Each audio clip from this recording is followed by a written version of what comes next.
நாயகன் திரு பாலமுருகன் அவர்கள் கோயம்புத்தூர் எந்த மேடையில் பார்த்தாலும் ஐயா அவர்கள் புன்னகையுடன் நட்சத்திரத்தை பற்றிய பேசி சுவாசம் மூச்சாக கொண்டுள்ள நட்சத்திர நாயகன் பாலமுருகன் ஐயா அவர்களை சிறப்புரையாற்ற வருமாறு அன்போடு அழைக்கிறோம். குபேர கலச அறக்கட்டளையினுடைய இந்த 25வது வெள்ளி விழா நிகழ்வுகளை நடத்தி கொண்டிருக்கும் சகோதரி காளீஸ்வரி அவர்களே மற்றும் அந்த அறக்கட்டளையில் இருக்கும் நிர்வாகிகள் அனைவருக்கும் முதற்கண் வணக்கத்தை தெரிவித்துக் கொண்டு, நான் வணங்கும் திருச்செந்தூர் முருகன் அருளி அகத்தியரால் இயற்றப்பட்ட அந்த குமாரசாமியை நூலையும் வணங்கி நட்சத்திரத்தினுடைய தன்மைகளை எப்படி இருக்கும் அப்படின்னு சொல்ல இங்கே வந்திருக்கேன். எந்த ஒரு மேடையிலுமே இந்த மாதிரி கருத்தரங்க மேடையில் போறப்ப என்ன பண்ணா ஒரு சின்ன ஒரு புத்தகத்தை வெளியிட்டுருவேன்.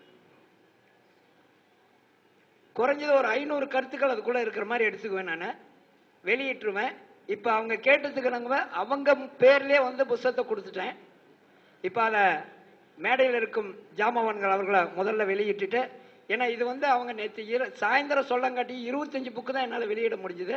இப்போ அவங்க மேடையில் இருக்கிறாங்க, கொஞ்சம் பேர் அவங்க கிட்ட அந்த புத்தகத்தை கையில் ஹேண்ட் ஓவர் பண்ணிடுறேன். அவங்க கிட்ட எல்லாமே கேட்டுக்கோங்க. மற்றவங்க தேவையா இருக்கிறவங்க அவங்க கிட்ட கான்டாக்ட் பண்ணிக்கோங்க. அந்த புத்தகத்தினுடைய PDF நான் கையில் கொடுத்துட்றேன், அவங்க கொடுத்துருவாங்க உங்களுக்கு. இப்போ நம்ம ஜாமவான்கள் ஐயா வளராஜன் ஐயா அவர்கள், பொன்னையாசாமி அவர்கள், பாபு சார் அவர்கள், நம்ம முரளி முகுந்தன் இவர்கள் முன்னிலையில் ஐயா பெருமாள் ஐயாவும் வந்திருக்காரு, அவரையும் வந்து அழைச்சிருக்கிறேன். ஐயா அதே போல எனக்கு இன்னொரு விதத்தில் உதவிய ராதாகிருஷ்ணன் ஐயா, அவங்க இன்னும் மேடையில் அல்ல, அவங்களும் மேடைக்கு வரும்போது அன்புடன் அழைக்கிறேன். வாருங்கள் ஐயா, வாருங்கள் வாருங்கள். இப்ப அவங்க முன்னிலையில இந்த புத்தகத்தை நான் கொடுத்துட்டு அதற்கு முன்பு அதுல நட்சத்திரத்தினுடைய ஒரு சில கருத்துக்களை வெளியிடுறேன். வாருங்கள்.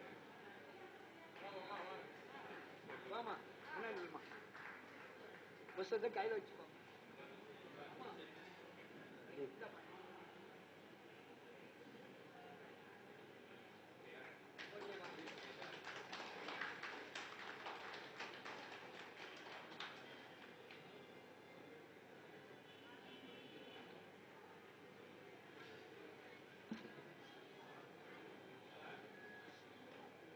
இந்த புத்தகத்துல வந்து ஒரு 500 கருத்து டிப்ஸ் அப்படின்னு சொல்லிட்டு ஒரு 500 கருத்து. இதுல இன்னொன்னு என்ன அப்படின்னா, நெட்டெடுப்புன்னு ஒரு இது ஒன்று இருக்கும், ஒரு வரி செய்திகள் ஒரே வரியில அந்த ஜாதகத்துல இருக்கும். அந்த மாதிரி நிறைய கருத்துக்கள் வந்து இங்க நான் இது பண்ணியிருக்கிறேன். என்னுடைய உழைப்புல கொஞ்சம் சிறிதளவு, அவ்வளவுதான் ஜோதிடத்துக்கு நான் செய்யக்கூடியது. நான் மீதி இருக்கிற அந்த புத்தகம், ஏன்னா 25 புத்தகம் தான் அங்க இருந்தது, காளீஸ்வரி அம்மாட்ட ஹேண்ட் அவுட் பண்ணிட்டு போயிடுறேன். அவங்க கிட்ட கான்டாக்ட் பண்ணிக்கோங்க. அந்த புத்தகம் வேணுங்கிறவங்களும் அவங்க வாங்கிக்கோங்க. பின்னாடி கிடைக்காதவங்களுக்கு அவங்களுக்கு அந்த PDF வாங்கிக்கோங்க. ஓகே, இன்று இந்த குபேர அரசு கட்டளையினுடைய இந்த 25வது கருத்தரங்கம் மற்றும் முப்பெரு விழாவிற்கு தலைமை பொறுப்பேற்றிருக்கிற அனைத்து ஜோதிட ஜாம்பவான்களுக்கும், என் முன் அமர்ந்திருக்கும் எதிர்கால ஜோதிட பெருமாக்களுக்கும் உங்கள் அத்தனை பேருக்கும் வணக்கத்தை தெரிவித்துக் கொண்டு, நட்சத்திரம் நான் வேற எங்கேயும் மறுபடியும் போகல, என்னென்னமா போய் பார்த்தேன், புத்தகத்துல கூட வெவ்வேறு எழுதி பார்த்தேன், மறுபடியும் நட்சத்திரத்துக்குள்ள தான் வாங்கங்கிறாங்க. ஒரு கிரகம் ஏதோ ஒரு நட்சத்திரத்துல ஒரு பாதத்துல நிக்கும், ஒரு கிரகம் ஏதோ ஒரு நட்சத்திர பாதத்துல நிக்கும்.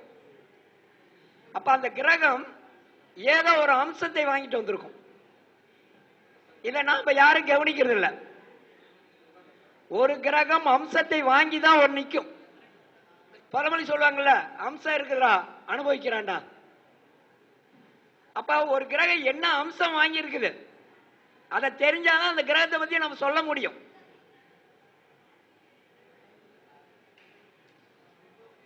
அப்ப 12 அம்சங்கள், 12 அம்சங்கள் என்ன என்ன தெரிஞ்சு வச்சுக்கணும். வர்க்கோத்த அம்சம், தன அம்சம், வீரிய அம்சம், சுக அம்சம், பிரபு அம்சம், ரோக அம்சம், இணை அம்சம், சாரி அதுக்கு எல்லாமே மனப்பாடம் பண்ணிட்டு இருக்க முடியாது.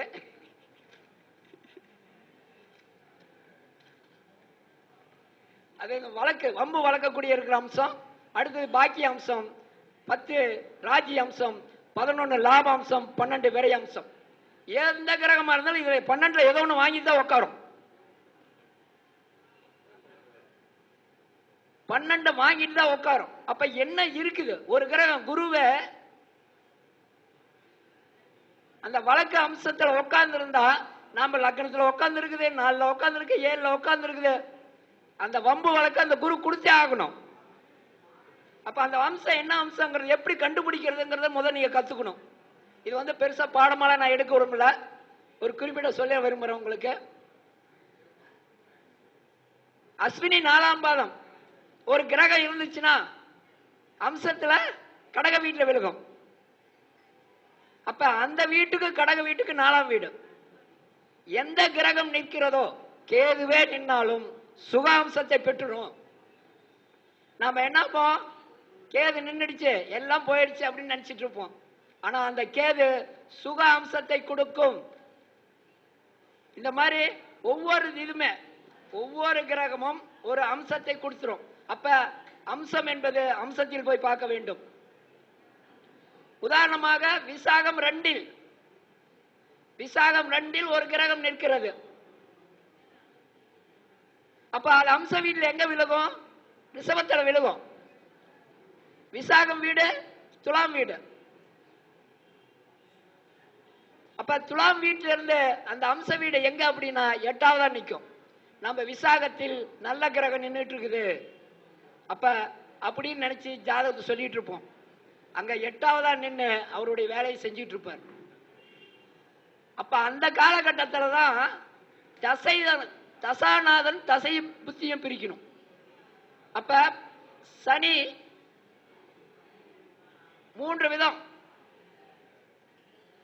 முதல் பகுதி தசா நடத்துறப்ப முதல் பகுதி தீமையான பலன்களை கொடுக்கும். 6 வருஷம் 4 மாசம் நினைக்கிறேன், தீமையான பலன் கொடுக்கும்.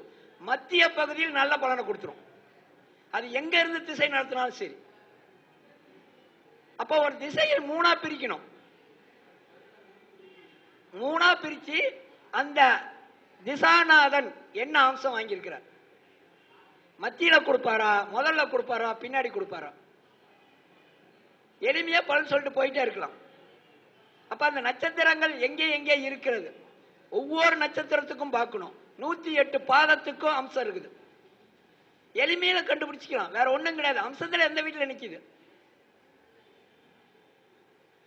சதயம் 4. சதயம் 4ல் ஒரு கிரகம் நின்றுட்டாவே தனாம்சம் தான் அது. ஏன்னா அந்த கிரகத்துக்கு 2வது இடத்துல போய் அம்சத்தில் நிற்கும். அது எந்த கிரகமா குருவா நினைச்சா தனம் கொடுத்துட்டே இருக்கும். நாம நினைப்போம் சதயத்தில் நிக்குது குரு, மோசம் மோசம் நினைச்சிட்டு இருப்போம். அந்த குரு காசை கொடுத்துட்டு போயிட்டே இருக்கும். அந்த 8வது இதுக்கு பேர் என்னன்னா அவமிருத்து வம்சம்னு பேரு. அப்ப 12 அம்சத்தையும் மனப்பாடம் பண்ணிக்காங்க. கிரகத்தில் ராசியில் எந்த இடத்துல இருக்கு, அம்சத்துக்கு எங்க போகுது, எத்தனாவது இடமா வருது, அந்த அம்சம் வாங்கியே ஆகணும் அந்த கிரகம். அப்ப அந்த அம்சத்துல கிரகம் வாங்கி திசை நடத்திருச்சுன்னு வைங்க, அந்த திசையை 3ஆ பிரிங்க. எந்த திசையில் முதல் பகுதி சுப கிரகமா இருந்தால் சுபத்தை கொடுக்கும், அசுப கிரகம் இருந்தால் அசுபத்தை கொடுக்கும். மத்திய பகுதி எல்லா பாவமும் எல்லா கிரகமும் நன்மையை கொடுக்கும். பிற்பகுதியில் 3ஆக பிரிக்கிறப்ப பிற்பகுதியில சுபகிரகங்கள் அசுபத்தையும் அசுபகிரகங்கள் சுபத்தையும் கொடுத்துட்டு போயிடும். இது எல்லாம் யாரும் பார்க்கறது இல்ல. இதை பார்க்கணும் தான் சொல்லிட்டு இருக்கிறோம். ஒவ்வொரு இடத்துலயும் அதே மாதிரிதான். ஒரு கிரகம் எப்படி நிக்குது, அவருடைய பலம் என்ன. பூசம் 2ல் கிரகம் நிக்குது. பூச அம்சத்துல கன்னி வீட்டுல உலகம். அப்ப பூச 2ல இருந்து கன்னி வீடு எத்தனாவது வீடு? 3வது வீடா? அப்ப அந்த கிரகம் வீரிய அம்சம் பெற்று அங்கே நிற்கிறது. அப்ப வீரியத்தன்மைக்குள்ளதான் அது போகுமே வழிய வேற எதுக்கு வராது. நீங்க அங்க பூச 2 ஆனால் நட்சத்திரத்தினுடைய குணாதிசயங்களை எடுத்துக்கணும். அதுதான் ரொம்ப முக்கியம். இந்த பூசத்துல பிறந்தாவே கண்ணாடி போட்டுருவாங்க சின்ன வயசுல. குணாதிசயங்கள் எங்க இருக்குதுன்னு முதல் கண்டுபிடிக்கணும். ஒவ்வொரு கிரகத்துக்கும் குணாதிசயங்கள் ஒவ்வொரு பாதத்துக்கும் இருக்குது.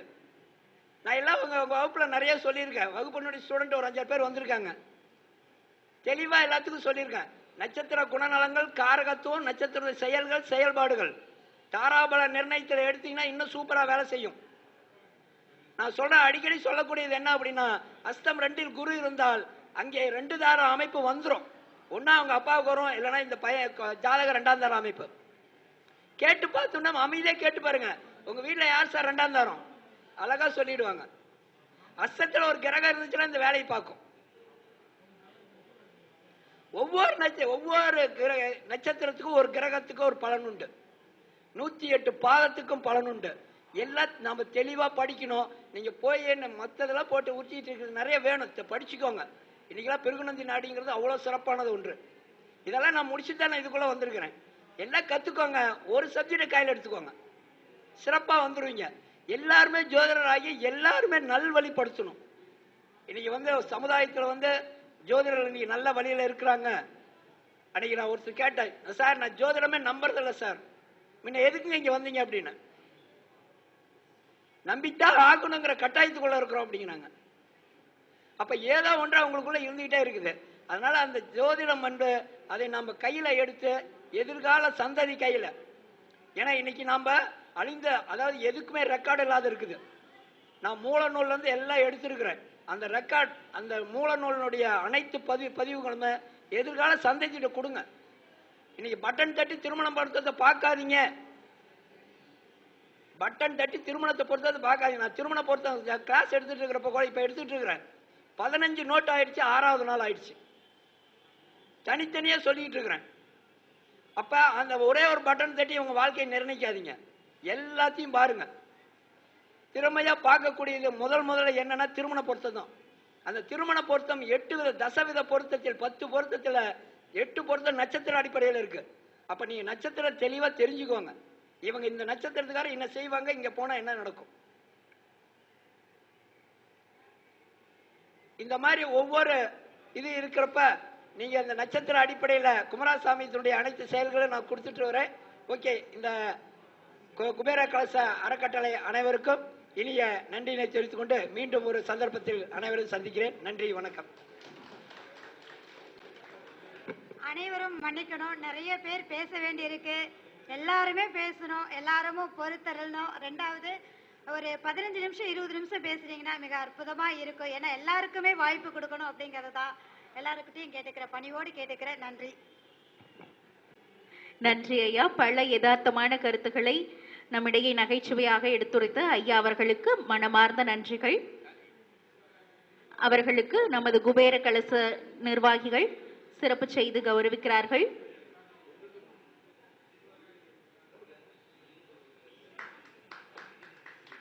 வருகை புரிந்து வாழ்த்துமையக்காக தற்போது குபேர கலச அறக்கட்டளை நிர்வாகிகள் ஐயா அவர்களுக்கு பொன்னாடை அணிவித்து நினைவு பரிசு வழங்கி கௌரவிக்கிறார்கள்.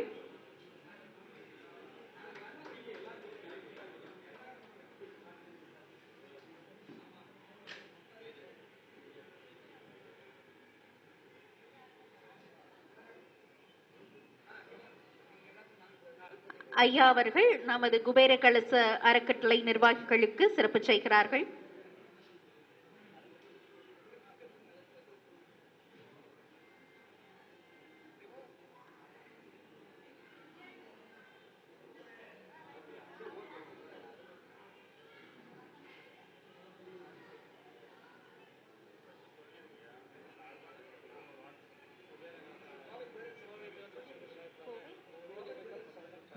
கோவை ஜோதிடர்கள் சங்கம் சார்பாக நமது குபேர கலச அறக்கட்டளையின் தலைவர் கோச்சார கலையரசி அம்மா அவர்களுக்கு, திருமதி காளீஸ்வரி அம்மா அவர்களுக்கு சிறப்பு செய்யப்படுகிறது. அடுத்தபடியாக ஜோதிட பீஷ்மர் திரு லக்ஷ்மணன் அறக்கட்டளையின் துணைத் தலைவர் அவர்களுக்கு சிறப்பு செய்யப்படுகிறது. எண்கணித வித்தகர் திரு பாலமுருகேஸ்வரன் அறக்கட்டளையின் பொருளாளர் அவர்களுக்கு சிறப்பு செய்யப்படுகிறது. ஜோதிட வசீகரன் திரு குமார் அறக்கட்டளையின் செயலாளர் அவர்களுக்கு சிறப்பு செய்யப்படுகிறது. வாஸ்து சாம்ராட் திரு ராமசாமி இளைஞரணி துணைத் தலைவர் அவர்களுக்கு சிறப்பு செய்யப்படுகிறது.